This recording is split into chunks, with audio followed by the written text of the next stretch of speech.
Sir मेरा सवाल हमज़ात के मुतालिक है कि इस्लाम में इसका क्या तसव्वुर है।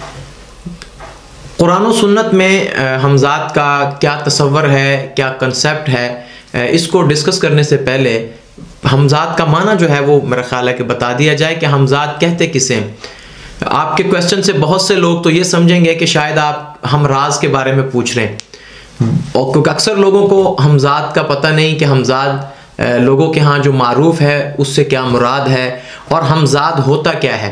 तो इसलिए पहले इसका माना बता दूं मैं कि हमज़ात यानी एक इंसान के जैसा दूसरा, एक इंसान के जैसा दूसरा, बेआइनी ही उसी जैसा, तो हमज़ात कहलाता है। अब इसके बारे में जो लोगों के यहाँ एक तसव्वुर पाया जाता है वो ये है कि हर इंसान का एक हमज़ात होता है। वो जिन भी हो सकता है, वो इंसान भी हो सकता है, वो शैतान भी हो सकता है, और बाज़ सूरतों में वो कोई फरिश्ता भी हो सकता है। तो हम देखते हैं कि कुरान और सुन्नत में हमज़ात के मुतालिक हमें क्या मालूमात मिलती हैं और हमज़ात होता कौन है। कोई इंसान होता है, कोई फरिश्ता होता है, कोई जिन या शैतान होता है।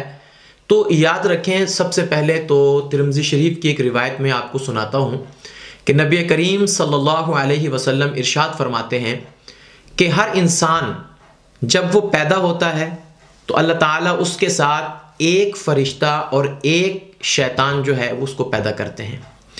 जो फ़रिश्ता उसके साथ आता है या पैदा होता है, वो फ़रिश्ता उसको अच्छे कामों का मशवरा देता है, अच्छे कामों की तरफ उसकी रहनुमाई करता है, अच्छी चीज़ें उसके दिल में इल्का करता है या डालता है। और जो शैतान है वो इंसान को बुरे मशवरे देता है, बुरे कामों के बारे में उसको मुतवज्जे करता है, बुरे ख्यालात उसके दिल में जो है वो अलका करता है, डालता है। तो इस तरह से हर इंसान के साथ एक नहीं बल्कि दो हमज़ात होते हैं।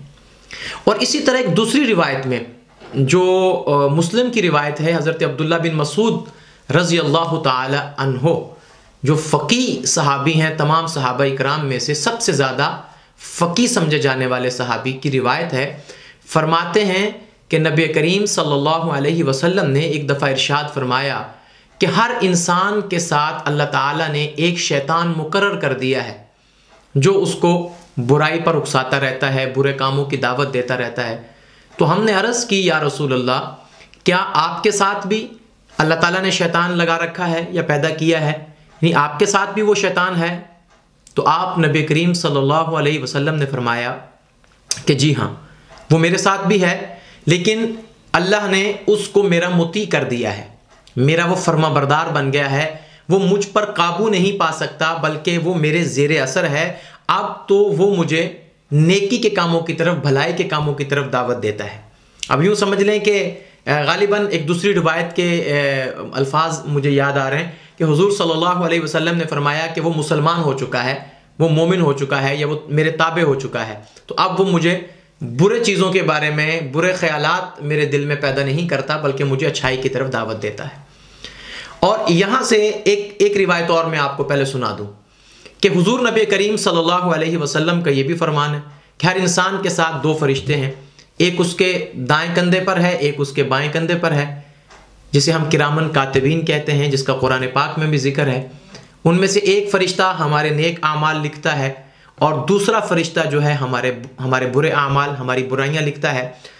तो ये दो तीन अहादीस की रोशनी में इस चीज़ का तो इनकार नहीं कर सकते कि हमज़ात नहीं होता, हमज़ात होता है, जैसे ये रिवायत है। बल्कि एक और रिवायत में आपको सुनाऊँ, सैयदा आयशा सिद्दीक़ा रज़ी अल्लाह ताला अन्हा फरमाती हैं कि एक दफ़ा रात की किसी पहर नबी करीम सल्लल्लाहु अलैहि वसल्लम मैंने देखा कि घर से गायब हैं।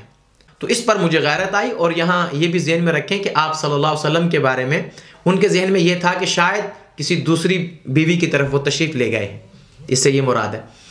तो हुजूर नबी करीम सल्लल्लाहु अलैहि वसल्लम ने फरमाया, आयशा क्या तुम्हारे पास तुम्हारा शैतान आया था? तो सैयदा आयशा कहती हैं कि अल्लाह के रसूल, क्या मेरे साथ शैतान भी है? तो फरमाया हाँ, तुम्हारे साथ भी है, मेरे साथ भी है। तो फिर फरमाया कि जो मेरे साथ शैतान है या वो हमज़ात है, तो फरमाया कि वो मेरे मुती हो चुका है, मेरा फर्मा बरदार हो चुका है, अब वो मुझे खैर की तरफ दावत देता है, बुराई की तरफ दावत नहीं देता।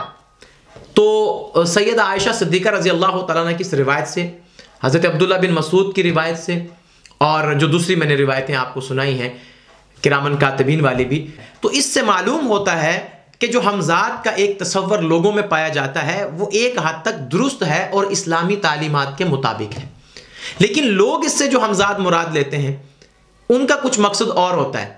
वो हमज़ात से मुराद ये लेते हैं या तो वो जिन मुराद लेते हैं या कोई इंसान मुराद लेते हैं। लेकिन उनका कहना ये है कि जिस तरह एक इंसान है ना, बेआईनी ही इसके साथ इसका एक दूसरा इंसान या दूसरा जिन है जो बिल्कुल इसके जैसा है और वो वही काम करता है जो ये करता है, या सम टाइम ये उसको हुक्म देता है तो वो वही काम करता है, यानी वो हमज़ात इसके ताबे है।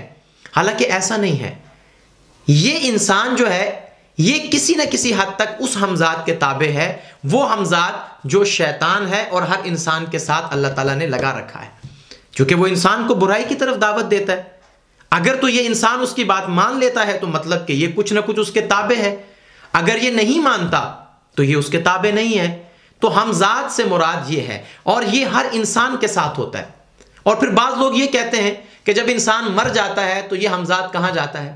तो इस्लामी तालीमात के अंदर हमें ऐसी कोई चीज़ नहीं मिलती कि जब इंसान मरता है तो हमज़ात भी साथ मर जाता है या हमज़ात किसी और पर मुसल्लत हो जाता है। तो लिहाजा इस्लामी तालीमात में हमज़ात का तसव्वुर मौजूद है, लेकिन इससे हमज़ात वो वाला मुराद है जो अल्लाह के नबी सल्लल्लाहु अलैहि वसल्लम ने फरमाया, जो हमारे साथ भी है और रसूल अक़दस सल्लल्लाहु अलैहि वसल्लम के साथ भी था।